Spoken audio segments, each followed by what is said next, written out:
Iran Israel যুদ্ধের প্রভাব কোন কোন জিনিসের দাম বাড়তে পারে? ইরান ইসরায়েল সংঘাত শুধু মধ্যপ্রাচ্যেই সীমাবদ্ধ নেই। এই যুদ্ধের প্রভাব পড়তে শুরু করেছে বিশ্ব অর্থনীতিতে, আর তার ঢেউ পৌঁছে যাচ্ছে সরাসরি ভারতেও। বিশেষজ্ঞদের মতে এই পরিস্থিতি দীর্ঘস্থায়ী হলে রান্নার তেল থেকে শুরু করে পোশাক, বহু নিত্য প্রয়োজনীয় জিনিসের দাম বাড়তে পারে। কারণ যুদ্ধের ফলে বিশ্ববাজারে জ্বালানি এবং কাঁচামালের দাম বেড়ে যাচ্ছে, যার সরাসরি প্রভাব পড়ছে উৎপাদন এবং আমদানির খরচে। আজ আমরা দেখব এই যুদ্ধের কারণে কোন কোন জিনিসের দাম বাড়তে পারে এবং কেন। প্রথমেই আসি রান্নার তেল বা এডিবল অয়েলের কথায়। ভারত সহ দক্ষিণ এশিয়ার বহু দেশই সূর্যমুখী, সয়াবিন বা অন্যান্য ভোজ্য তেলের বড় অংশ বিদেশ থেকে আমদানি করে। যুদ্ধের কারণে আন্তর্জাতিক বাজারে তেলের দাম বাড়তে শুরু করেছে, ফলে পাইকারি বাজারেও ইতিমধ্যে দাম বাড়ার প্রবণতা দেখা যাচ্ছে। কিছু জায়গায় ইতিমধ্যেই ভোজ্য তেলের দাম লিটার প্রতি প্রায় 3 থেকে 4 টাকা পর্যন্ত বেড়েছে বলে জানিয়েছে ব্যবসায়ীরা। যদি যুদ্ধ পরিস্থিতি দীর্ঘস্থায়ী হয়, তাহলে রান্নাঘরের এই সবচেয়ে গুরুত্বপূর্ণ জিনিসটির দাম আরো বাড়তে পারে।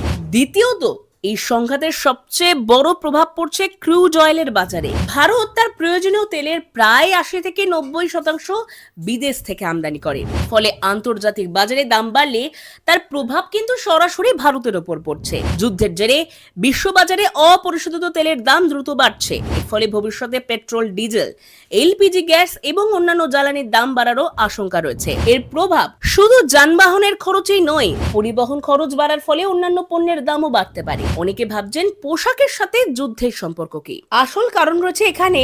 অনেক সিনথেটিক কাপড় তৈরি হয় পলিয়েস্টার ফাইবার দিয়ে, যা মূলত পেট্রোকেমিক্যাল থেকে তৈরি হয়। মধ্যপ্রাচ্যের সংঘাতের কারণে পরিবহন সমস্যা এবং কাঁচামালের দাম বেড়ে যাওয়ায় ইতিমধ্যেই পলিয়েস্টার ফাইবারের দাম বেড়েছে। এর ফলে গার্মেন্টস শিল্পেও কিন্তু চাপ বাড়ছে। ফলে ভবিষ্যতে পোশাকের দামও বাড়তে পারে। শুধু তেল বা পোশাক নয়, বাড়তে পারে এফএমসিজি পণ্যের দামও, যেমন বিস্কিট, স্ন্যাক্স, সাবান বা প্যাকেটজাত খাবারের।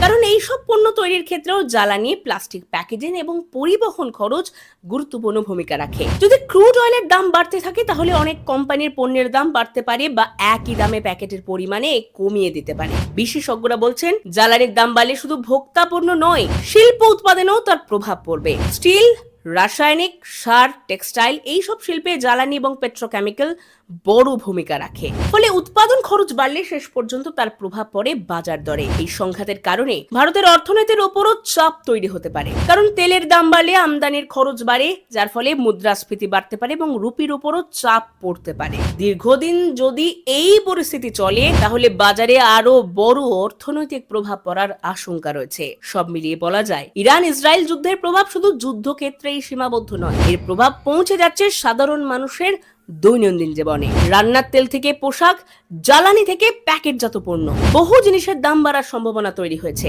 এখন দেখার বিষয়, এই সংঘাত কতদিন চলবে এবং আন্তর্জাতিক বাজার কত দ্রুত স্থিতিশীল হয়।